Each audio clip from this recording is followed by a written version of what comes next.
విన్నప్పుడు చూసినప్పుడు మనందరికీ కూడా అప్పట్లో కనిపించింది వినిపించింది చంద్రబాబు నాయుడు గారి నోట నా చేతిలో అభివృద్ధి మంత్రం ఉంది,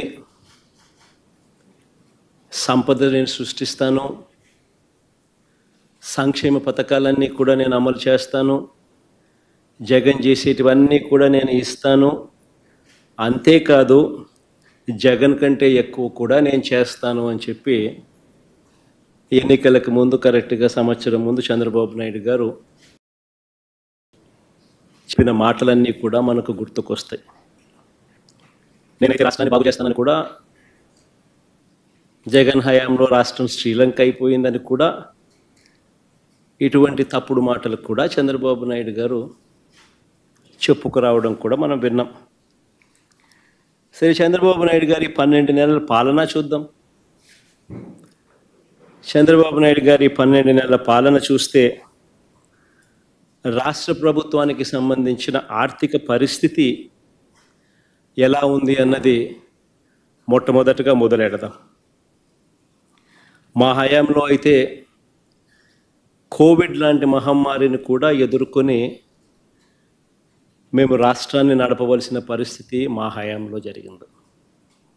ఇంతకుముందు ఎప్పుడూ చూడాల కోవిడ్ లాంటిది ఒకటి ఉంటుందని, కోవిడ్ లాంటిది ఒకటి రాగలుగుతుందని, దానివల్ల రాష్ట్రం అతలాకుతలం కాగలుగుతుంది అన్న పరిస్థితులు ఎప్పుడూ కూడా ఎవరు కూడా గతంలో చూడాల.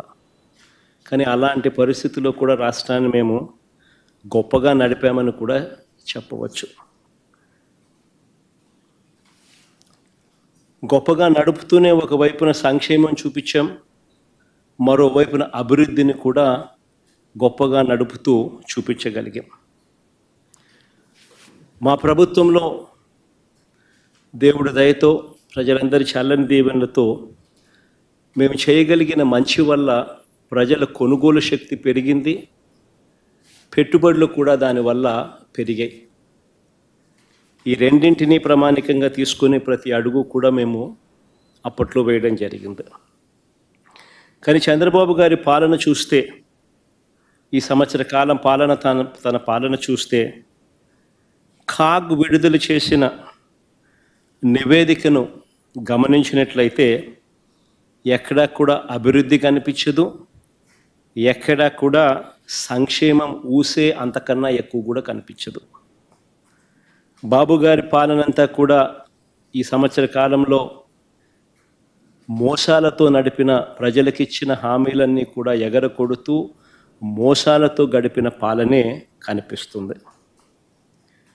రాష్ట్రానికి సంబంధించిన ఒకసారి స్టేట్స్ ఓన్ రిసోర్సెస్ SOR ఒకసారి గమనించినట్లయితే టేబుల్ మీ అందరి ముందర కూడా టేబుల్ కూడా చూపిస్తూ ఉన్నాం.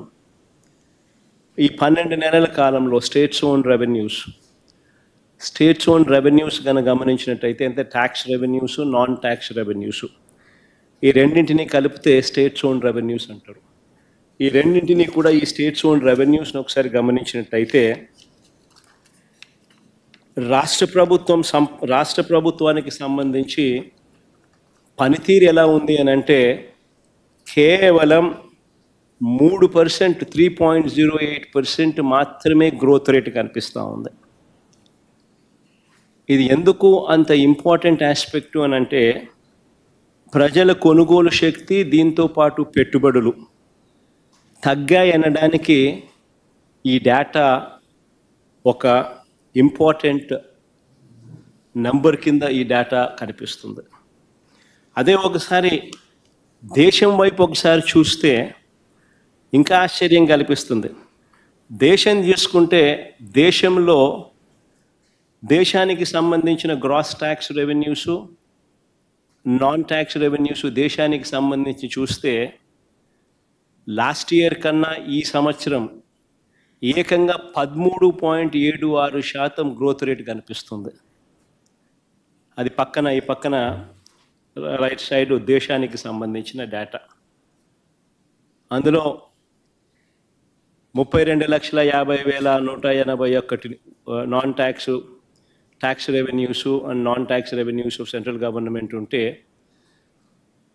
2025 ఫైనాన్షియల్ ఇయర్లోకి వచ్చేసరికి ఫిబ్రవరి 2025కి వచ్చేసరికి 36,97,545 అంటే 13.76% పెరుగుదల కనిపిస్తుంది.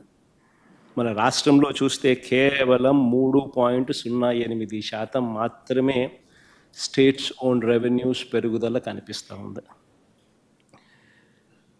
మరి ఇంత దారుణంగా చంద్రబాబు నాయుడు గారి పనితీరు ఉంది అని చెప్పడానికి ఇదొక నిదర్శనం. ఎందుకనంటే రాష్ట్రానికి సంబంధించి రావాల్సిన ఆదాయాలన్నీ రాష్ట్ర ఖజానాకు రావడం లేదు.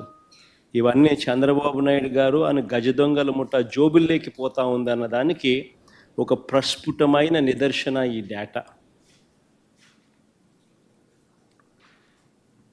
ఇదే మాదిరిగా ఇంకొక డేటా కూడా ఒకసారి గమనిస్తే చంద్రబాబు నాయుడు గారి హయాంలో అప్పులు ఎంత తీసుకొచ్చాడు, దీనికన్నా ముందు ఫిగర్ ముందు స్లైడ్. చంద్రబాబు నాయుడు గారి హయాంలో అప్పులు ఈ సంవత్సరానికి సంబంధించి విత్ ఇన్ ద FRBM బడ్జెట్లో ఆయన చేసిన అప్పులు ఎంత,